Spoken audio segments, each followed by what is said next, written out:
So, my Royal Rumble journey this weekend it started on Thursday, but I think it reached a new high tonight. And I'm very excited to talk about it. Hey guys, what's going on? It's Daniel Strunk from QuickTime Reactions, and I'm actually recording this on my laptop, actually, and I'm using a mic I got this, I think, for Christmas, I think, and used it for a whole bunch of stuff, especially Zoom classes when I was in college. But now it's serving me a new use. So I was able to attend tonight, or tonight, basically last night, essentially, 31st of January, GCW Up All Night. And this was my first ever GCW show, and I had such a fun time. It was so fun, so good. I'm gonna try to recount everything as best to my ability, but let's just go in and just talk about GCW Up All Night. We start off with Effie coming out, and by the way, I've recorded most of the entrances that happened tonight, so look forward to that being published on the YouTube channel in the coming, I would say, as soon as possible, because I am going to the Rumble tomorrow, so that'll be a fun time. But yeah, Effie comes out and gives his State of the Union address, and just like basically says by hook or by crook he's going to keep the GCW title. And then out comes the rejects, John Wayne Murdoch and Reed Bentley, talking all sorts of trash to Effie, and saying, you had all your friends and now they're gone, and we're just going to beat the crap out of you now. But in comes the garbage daddies, Alec Price and Cole Radrick. They neutralize the rejects, and then out comes Bang and Matthews, August Matthews and Davey Bang. And this is our opening match, three-team match for the GCW tag titles, with the garbage daddies being the champs. This was so much fun to watch. Again, this is my first GCW show, so this is, as you can tell by my voice, a very clear indication of how well it went. All six guys did a really amazing job in the ring. Action looked smooth and crisp and absolutely beautiful. And in the end, the garbage daddies were able to retain their titles. Alec Price, by the way, works also in Deadlock Pro Wrestling, so hopefully he gets to come back and have some fun there. But it was cool seeing him here, and he has a very different look from when I remember him in Deadlock Pro Wrestling. So that's first match out of the way. Next up was the JCW Jersey Championship Wrestling title match between Masha Slamovich and Myron Reed. Now, Myron Reed, I believe I saw wrestle at Warriors of Wrestling 20, and my AC just kicked on in my room. And Masha, I've not seen. I've seen like bits and pieces of her work from TNA, but I haven't seen a full match. And I absolutely, this match also ruled as well. Reed just being a absolute slime ball of a heel, while Masha played the absolute amazing babyface in peril, and then was able to fight back and eventually choke Myron Reed out to retain her title. So I'm very happy that she was able to retain her title.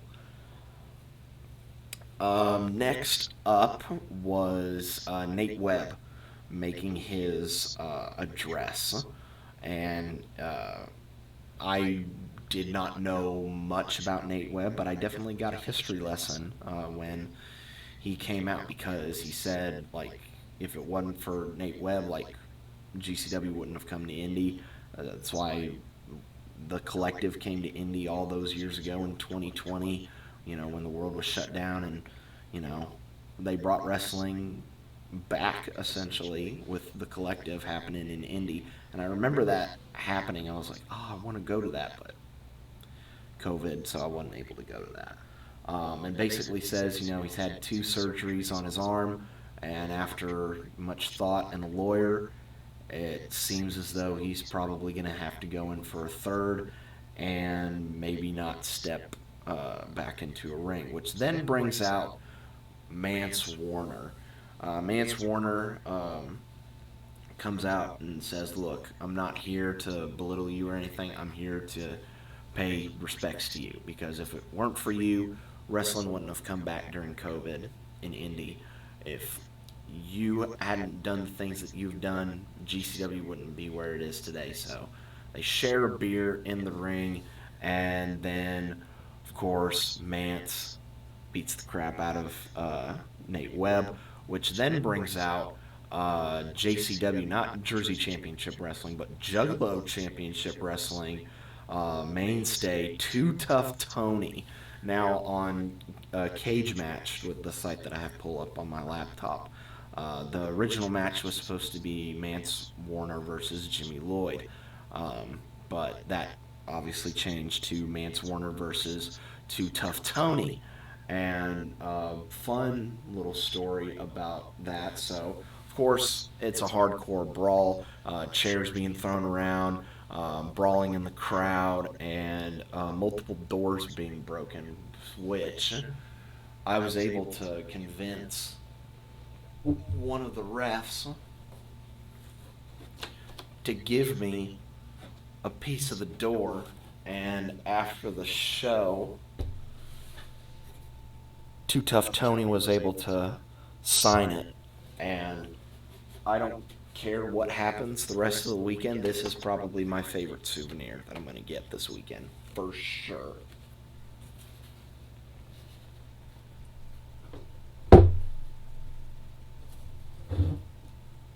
Just making sure it doesn't, the part of the door doesn't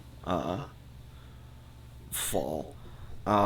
But in the end, Mance Warner was able to win this match, but afterwards, Nate Webb came out,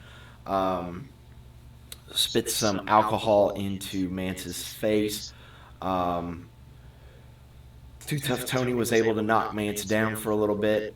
Webb throws Tony the, I assume, Bacardi Limon, which I think he was famous for in JCW, lights his hand on fire and performs the meteorite, which was a flaming punch right to the head.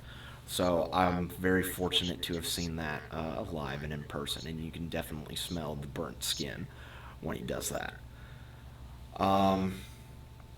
Moving on to a tag match of Janela Suss, which is Joey Janela and Megan Bayne, who recently got signed to AEW, which I'm very happy for her about that, versus the Koger brothers, Atticus and Otis Koger. Again, this was a very hardcore match with a lot of weapons being strewn about, a lot of brawling into the crowd, some skewers coming out, but in the end, the Kogers were able to win it by, I think, pinning Megan Bayne. So it was a really, really fun match, but I wish I could have seen Joey Janela and Megan Bayne win the match, but hey ho, that's all right. Semi-main event was Rachel Armstrong versus Shane Mother Effin Mercer. This is the first time I've seen Shane live, and it was an absolute sight to behold. He pressed Rachel over his head and threw her into the crowd, Bubba Ray, Spike Dudley style, and that was absolutely amazing to see. Rachel did have a few hope spots in the match, but in the end, Mercer was able to win with moonsault and battery to pick up the win there. And then we end with our main event match, which was Gringo Loco versus Calvin Tankman. Of course, Tankman wrestles in Deadlock. I believe he is the world champ right now. And of course, Gringo, I saw him also wrestle in DPW. So these are two DPW guys in the main event for Up All Night, which I absolutely loved. This was an absolute classic. Just fighting into the crowd. Lots of high spots. So much fun. But in the end, Gringo was able to win by performing a Spanish fly on Tankman through a door, and that's how he was able to pick up the win. And afterwards, Loco gave Tankman some respect after the match.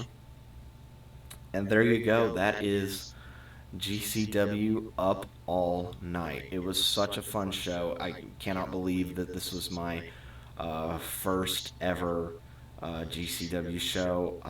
Hopefully, it will not be the last, and I can hopefully attend more in the future. An absolutely amazing show, and it's just getting me more hype for the Royal Rumble, which I will have my review of um, early into Sunday.